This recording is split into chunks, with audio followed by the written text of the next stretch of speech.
보라, 처녀가 잉태하여 아들을 낳을 것이요 그의 이름은 임마누엘이라 하리라 하셨으니 이를 번역한즉 하나님이 우리와 함께 계시다 함이라. 아멘. 오늘 이강호 집사님께서 대표 기도 하시는데 이 설교 제목과 내용을 알고 기도하시나 싶었습니다. 함께하사 하시는데 뭐야 임마누엘인데 하는 생각을 하게 되었습니다. 저희 친할머니는 93세를 사시는 동안 새벽 기도에 단 한 번도 빠진 적이 없는 분이십니다. 강원도 홍천 구를리에 사셨는데 제가 초등학생일 때 여름방학 때마다 이제 할머니 댁에 몇 주 동안 가게 되면 할머니의 손을 잡고 어두컴컴한 논밭 사이길을 함께 걸어 새벽 기도에 가던 기억이 아직도 생생합니다. 저를 너무나 사랑해 주셨고 저 또한 사랑했던 할머니의 손을 잡고 캄캄한 새벽길을 걸었던 그때가 아직도 생생합니다. 오늘 우리 이결이가 김순덕 권사님 손잡고 이렇게 교회에 나왔는데 이결이도 나중에 우리 김순덕 권사님을 그렇게 회상하고 기억을 하게 되겠죠. 우리에게는 어디에 가느냐, 어디에 사느냐보다 중요한 것이 있습니다. 그것은 누구와 함께 하느냐 하는 문제입니다. 잠언에 보면 큰 집에서 다투는 사람과 함께 사는 것보다 움막에서 혼자 사는 것이 낫다라는 말씀이 있습니다. 그래가지고 요즘 젊은이들이 다 혼자 사는 건가 싶기는 한데, 큰 집에서 다투는 사람과 함께 사는 것보다 움막에서 혼자 사는 게 낫다.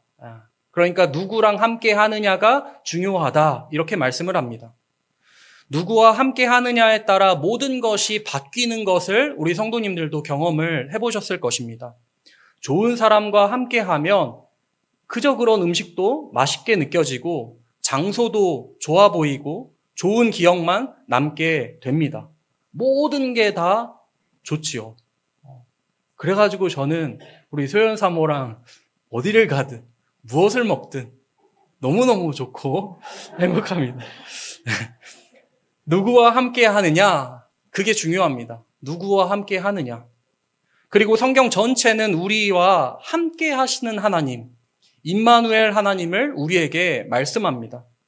오늘 설교는 창세기부터 요한계시록까지 하나님이 우리와 함께 하신다는 이 사실들을 살피고 우리 모두가 아멘으로 화답을 하며 우리와 항상 함께 하시는 하나님을 기억하고 마음에 새기게 되기를 간절히 소원합니다. 먼저 창세기부터 생각을 해보시죠. 하나님께서 첫사람 아담과 하와를 하나님의 형상대로 창조를 하시고 그들로 하여금 에덴 동산에 거주하게 하셨습니다. 에덴 동산 하면 성도님들 어떤 이미지가 떠오르시나요? 푸른 초원, 아름다운 곳, 좋은 곳, 이런 곳을 연상하게 되죠. 그런데 가장 본질적으로 에덴 동산은 하나님이 거니시는 곳, 하나님이 거하시는 곳이 에덴 동산의 본질입니다. 창세기 3장에서 그렇게 말씀을 하고 있거든요. 여호와 하나님께서 에덴 동산에 거니셨다라는 표현이 나옵니다. 아마 창세기 3장 8절 말씀인데요. 그러니까 그곳에 함께 계셨다라고 말씀을 합니다. 그런데 문제는 아담과 하와가 교만한 마음으로 하나님과 같이 되고자 하는 마음으로 하나님의 말씀에 불순종하고 선악을 알게 하는 나무의 열매를 먹고 그 동산에서 쫓겨나게 됩니다. 에덴 동산에서 쫓아내시고 동쪽의 그룹들과 그리고 불칼을 두십니다.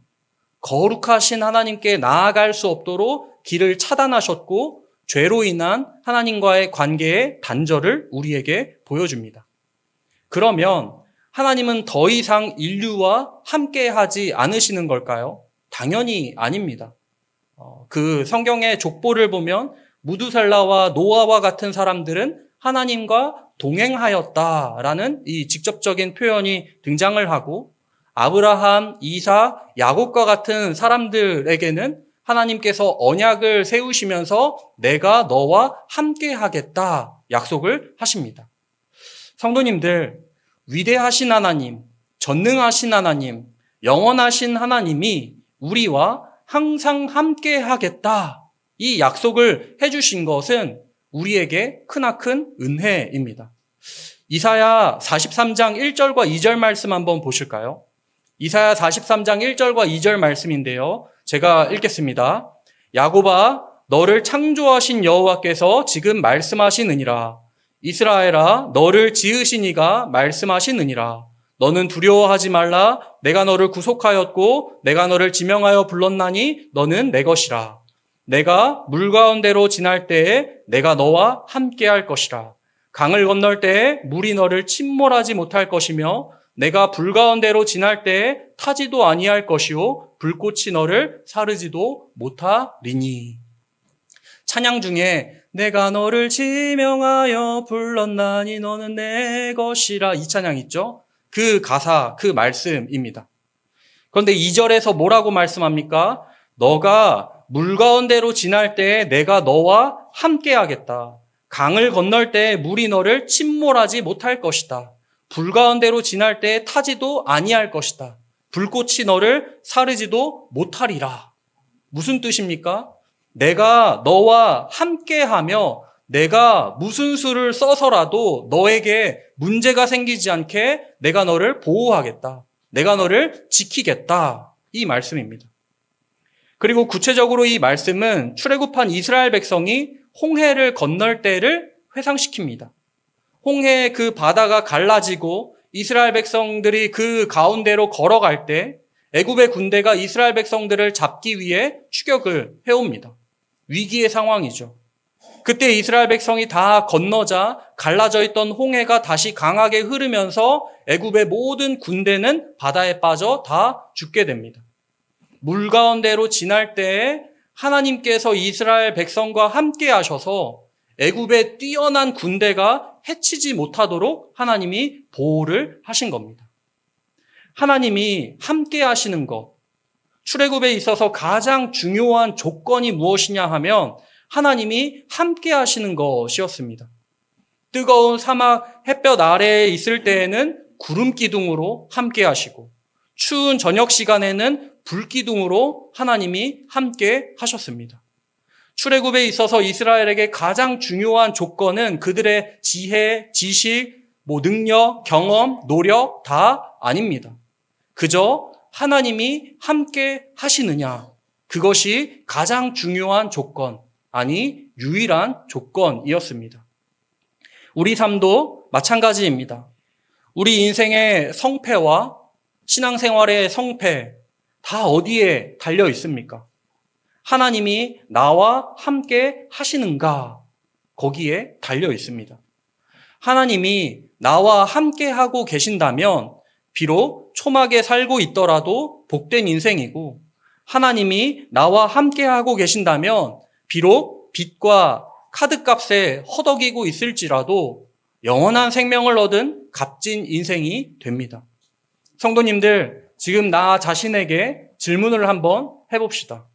하나님이 나와 함께 하신다는 그 사실이 믿어지십니까? 마음으로 고백이 되십니까? 하나님은 이렇게 출애굽한 이스라엘 백성에게 성막을 지으라 말씀하십니다. 성막을 어떤 모양으로 지어야 하는지, 어떤 재료를 써야 하는지 처음부터 끝까지 하나님이 다 모세를 통해 알려주시고 말씀해 주십니다. 우리 박점수 집사님의 그 옷 공장에 주문이 들어올 때 작업지시서라고 하죠.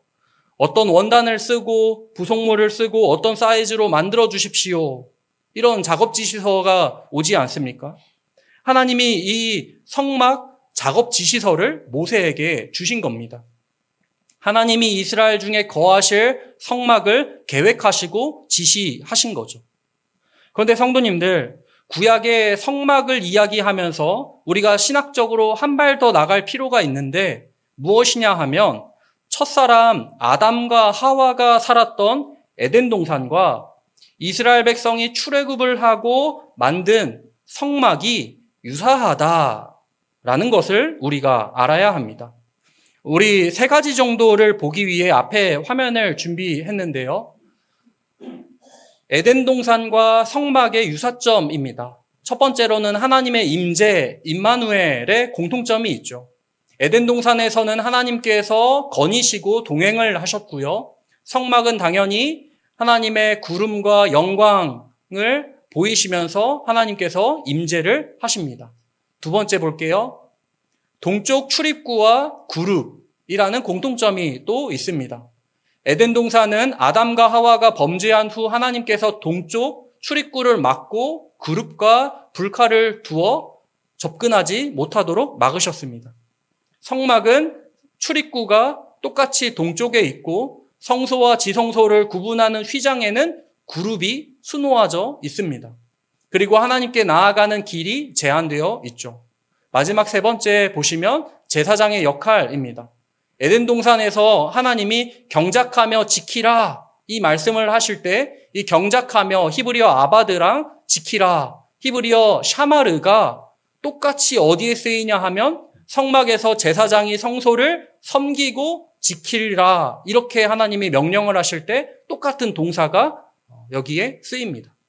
그러니까 아담이 첫 번째 제사장으로서 그 역할을 에덴 동산에서 했다는 겁니다.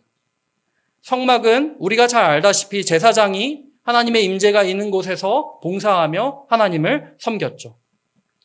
그러니까 지금 에덴 동산이랑 그리고 출애굽한 이후에 만든 성막이랑 유사하다, 비슷하다라는 겁니다. 그래서 그레고리 빌이라는 미국 웨스트민스터에서 신약을 가르치고 있는 교수는 에덴 동산은 최초의 성전이었다. 나중에 성막과 성전은 에덴 동산의 패턴을 따른 것이다 라고 결론을 내립니다. 성막과 성전의 기원이 에덴 동산에 있다라는 겁니다. 왕정시대에 이르러서 성막에서 성전으로 전환이 되죠. 기본적 형태와 의미는 똑같습니다. 에덴 동산, 성막, 성전으로 이어지면서 하나님의 임재와 함께 하심이 그곳 가운데 가득했고 임마누엘 하나님을 나타내는 가장 큰 상징물이 되었습니다. 첫 번째 성전인 에덴 동산에서 움직이는 성전인 성막으로 갔고 그리고 고정된 건물 성전으로 이어진 겁니다.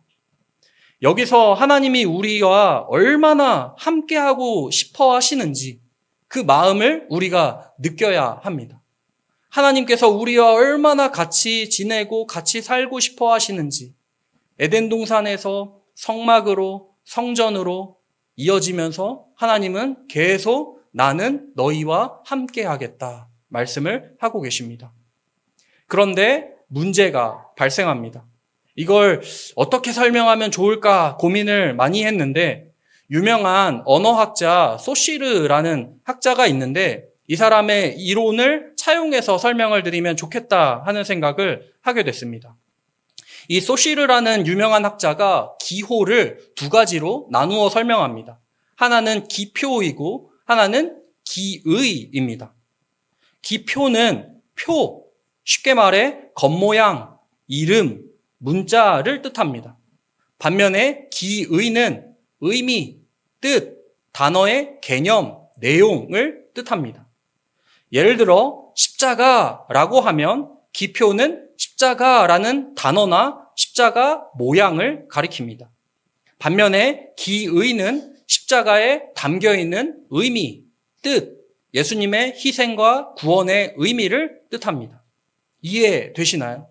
기표는 겉으로 보이는 것이고 기의는 그 속에 담겨져 있는 의미입니다. 기표는 껍데기, 기의는 내용물입니다. 그러니까 기표는 포장지라고 생각하고 기의는 그 안에 담긴 선물, 그 내용이라고 생각하시면 되겠습니다. 그러니까 여기 하나의 돈봉투가 있다고 생각해 보세요. 돈봉투가 있어요. 노골적으로 얘기해 볼게요. 돈봉투가 있어요. 이 봉투에 집중을 해야 됩니까? 아니면 봉투 안에 들어있는 돈에 집중을 해야 됩니까? 이 얘기입니다. 네, 이 이야기예요. 눈에 보이는 건 성전, 건물 성전은 기표입니다. 겉으로 보이는 거죠. 중요한 건 그 안에 담긴 의미, 곧 기의가 중요합니다. 그런데 구약의 이스라엘 백성들은 이것을 잊어버렸습니다. 망각했어요. 건물 성전 그 자체가 우상이 되어서 건물을 부둥켜 안고 있었습니다. 성전이 상징하는 바 하나님의 임재와 하나님이 함께 하신다라는 사실에 집중을 해야 하는데 휘황찬란한 솔로몬 성전만을 붙잡고 주문을 외우는 겁니다. 우리는 괜찮다, 우리는 괜찮다, 이 성전이 우리를 지켜줄 거야, 이 성전이 우리를 지켜줄 거야. 심지어 성전 그 자체가 우상이 되어서 우리는 아무리 죄를 저지르고 폭력을 저질러도 성전이 있기 때문에 괜찮아. 성전을 부적처럼 여기게 됩니다. 우리와 함께 하시는 하나님을 봐야 하는데 건물 성전만 쳐다보고 있는 겁니다. 이 손가락으로 화분을 가리키면 화분을 봐야지 이 손가락만 보고 있으면 어떡합니까? 성전의 의미를 망각한 채 성전 그 자체만 붙잡고 타락한 이스라엘 백성. 결국에 하나님께서 특단의 조치를 취하십니다. 이스라엘에게 엄청난 일이 벌어지죠. 하나님께서 바벨론 제국을 심판의 도구로 사용하셔서 예루살렘 성전을 무너뜨리게 쑥대밭을 만들어 버리십니다. 비극적인 일이 일어납니다. 성도님들, 에덴 동산에 살고 있어도 우리와 함께 하시는 하나님을 잊은 채 죄악을 저지르면 에덴 동산에서 쫓겨나는 것이고 성막을 곁에 두고 살고 있어도 우리와 함께 하시는 하나님을 잊은 채 원망과 불평을 쏟아내면 광야에서 40년 고생하다 생을 마감하는 것이며 금으로 도배를 한 성전을 가까이 하며 살고 있어도 우리와 함께 하시는 하나님을 잊은 채 불의와 폭력의 죄악들을 저지르면 그토록 무시하고 더럽게 여기던 이방 나라에 포로로 잡혀가 70년 동안 포로 생활을 하는 겁니다. 의미와 뜻이 중요하다는 것을 보여주는 사건이 바로 성전 회파입니다. 다윗과 솔로몬이 그토록 공을 들이고 이스라엘 백성이 그토록 부둥켜 안고 있었던 예루살렘 성전이 다 무너졌습니다. 구약의 성전만이 아니겠죠. 우리가 예수님의 십자가를 쳐다만 보고 있고 그 단어만 을조리고 그 희생과 섬김과 구원의 의미는 신경 쓰지 않은 채 살아간다면 우리는 십자가와 상관이 없는 사람들인 거죠. 우리가 성경을 소지하기만 하고 읽기만 하며 정작 그 뜻에 관심을 갖지 않고 적용하며 실천할 생각을 하지 않는다면 우리는 성경과 전혀 상관이 없는 사람들인 거죠. 의미가 중요합니다. 하나님의 뜻을 발견하고 적용하며 실천하는 우리 모든 성도님들 되시길 축복합니다. 이렇게 이스라엘 백성이 타락하고 성전의 의미가 타락하고 예루살렘 성전이 다 무너지고 그러자 하나님은 어떻게 임마누엘을 나타내십니까? 영원하신 하나님의 아드님이신 예수 그리스도께서 인간의 육체를 입고 이 땅에 오심으로써 임마누엘을 보이십니다. 오늘 본문 말씀처럼 아들을 낳으리니 그 이름을 임마누엘이라 하라. 예수님이 성육신 하심으로써 자기 육체로 성전을 지으셨습니다. 우리 이 사실을 두 구절만 같이 살펴보도록 하겠는데요. 먼저 요한복음 1장 14절 말씀입니다. 우리 같이 한번 읽으실까요? 시작. 말씀이 육신이 되어 우리 가운데 거하심에 우리가 그의 영광을 보니. 여기서 말씀이 육신이 되었다라는 것은 예수님의 성육신을 가리킵니다. 그리고 거하심에라는 이 단어가 임마누엘과 상관이 있습니다. 여기 거하심에라는 동사가 헬라어 스케노라는 동사이거든요. 그런데 이 스케노라는 이 동사가 언제 쓰이냐 하면 천막을 짓다, 그리고 성막을 세우다, 성막을 짓다 할 때 이 단어가 쓰입니다. 그러니까 예수님이 육신을 입고 우리 가운데 거하셨다고 할 때 바로 이 단어가 쓰여서 예수님이 자기 육체로 성막을 지으셨다라는 뜻이 됩니다. 자기 육체로 성막을 지으셨다라는 겁니다. 또 다른 한 구절, 요한복음 2장 19절과 21절 보겠습니다. 요한복음 2장 19절과 21절 제가 읽겠습니다. 예수께서 대답하여 이르시되 너희가 이 성전을 헐라 내가 사흘 동안에 일으키리라. 그러나 예수는 성전된 자기 육체를 가리켜 말씀하신 것이라. 회파되어 다시 지은 예루살렘 건물 성전을 허물어라. 내가 3일 만에 다시 짓겠다. 이 말씀의 뜻은 자기 육체를 가리킨 것이라고 요한복음의 저자가 해설을 하고 있습니다. 종합하면 무슨 뜻입니까? 예수님이 육체를 입고 이 땅에 오심으로써 성전이 되셨다. 우리 가운데 임마누엘 하신다. 우리와 함께 하신다라는 것입니다. 무너질 건물로 성전 지으신 것이 아니라 무너지지 않을 영원한 예수님의 육체로 성전을 지으셨다라는 겁니다. 그럼 예수님은 십자가에 못 박혀 죽으시고 부활하시고 승천하셔서 하나님 보좌 우편에 앉아 계시는데 그럼 어떻게 우리와 함께 하십니까? 고린도전서 3장 16절 말씀 같이 한번 보실까요? 고린도전서 3장 16절 말씀 우리 같이 읽겠습니다. 시작. 너희는 너희가 하나님의 성전인 것과 하나님의 성령이 너희 안에 계시는 것을 알지 못하느냐. 우리를 가리켜 성전이라고 하는데 그 이유가 무엇입니까? 우리 안에 성령께서 거하시기 때문에 그렇습니다. 예수님이 보내신 성령이 우리 안에 거하시기 때문에 우리가 곧 성전이라고 말씀하고 있습니다. 지금까지를 요약하면 처음에 에덴 동산에서 성막으로, 성전으로, 예수님의 육체로, 그리고 지금 우리 육체로 하나님의 임재, 임마누엘, 하나님이 우리와 함께하고 계신다라는 것입니다. 절정은, 클라이막스는 당연히 요한계시록입니다. 요한계시록 21장 3절과 4절 말씀 같이 보겠습니다. 계시록 21장 3절과 4절입니다. 제가 읽겠습니다.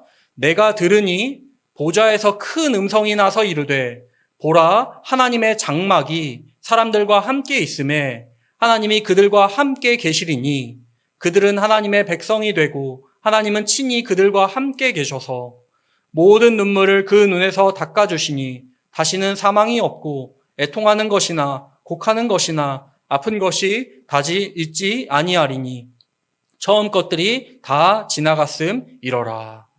우리가 4절 말씀 잘 압니다. 그 날에는 하나님께서 우리의 모든 눈물을 닦아주시고 다시는 사망이나 애통하는 것이나 곡하는 것이나 아픈 것이 없다. 이 말씀 우리가 잘 알고 있습니다. 그런데 어떻게 해서 그것들이 다 없어지고 사라지는 겁니까?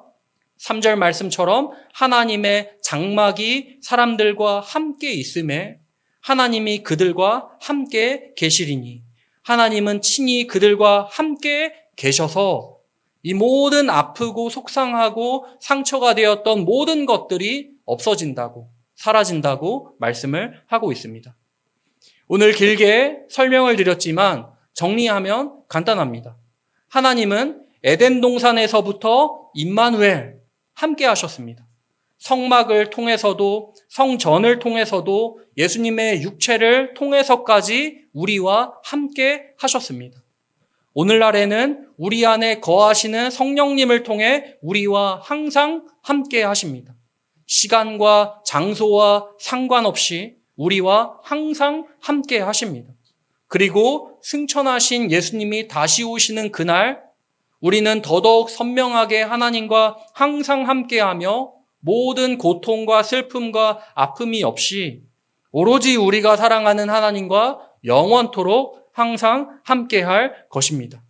그런 의미에서 한 가지 권면을 드립니다. 하나님이 우리와 항상 함께하시기 때문에 어떠한 고난과 역경에서도 흔들리지 말고 이 믿음의 길을 걸어 가십시오. 다니엘서 3장에 보면 바벨론 제국의 왕, 위대한 왕 느부갓네살이 자신의 금신상을 만들고 모든 사람들로 하여금 그 금신상에 엎드려 절하라고 명령을 내립니다. 그런데 다니엘의 세 친구 사드락, 메삭, 아벳느고가 이 금신상에 엎드려 절하지를 않습니다. 그래서 풀무불에 던져지게 됩니다. 이들을 태워 죽일 생각으로 용광로에 던져 넣은 겁니다. 그리고 느부갓네살은 깜짝 놀랍니다. 다니엘서 3장 25절 말씀 한번 보겠습니다. 다니엘서 3장 25절. 왕이 또 말하여 이르되 내가 보니 결박되지 아니한 네 사람이 불 가운데로 다니는데 상하지도 아니하였고 그 넷째의 모양은 신들의 아들과 같도다 하고, 분명 세 사람을 던져 넣었는데 네 명이 보이고 그 한 명은 하나님의 아들과 같이 보이더라 하면서 느부갓네살이 깜짝 놀랍니다. 하나님이 다니엘의 세 친구와 함께 하시니 이 친구들이 풀무불에서도 온전했던 겁니다. 하나님이 우리와 함께 하시기 때문에 불 가운데로 지날 때에 타지도 않을 것이고 불꽃이 우리를 사르지도 못할 것입니다. 성도님들의 모든 위기의 순간, 어려움의 순간, 그 모든 순간들마다 하나님이 함께 하시며 낮의 해가 상하지 못하게 하고 밤의 달도 해치지 못하게 하나님께서 우리를 지키시며 보호하시고 인도하실 것입니다. 감리교단의 창시자 존 웨슬리는 우리에게 가장 좋은 것은 하나님이 우리와 함께 하신다는 것이다. 이 임마누엘이라고 이야기를 했습니다. 세상에서 가장 아름다운 이름, 임마누엘, 하나님이 우리와 함께 하신다. 이 귀하고 복된 이름을 꼭 기억하며 그 의미를 실천하고 생각하는 우리 모든 성도님들 되시길 간절히 축복합니다. 기도하겠습니다.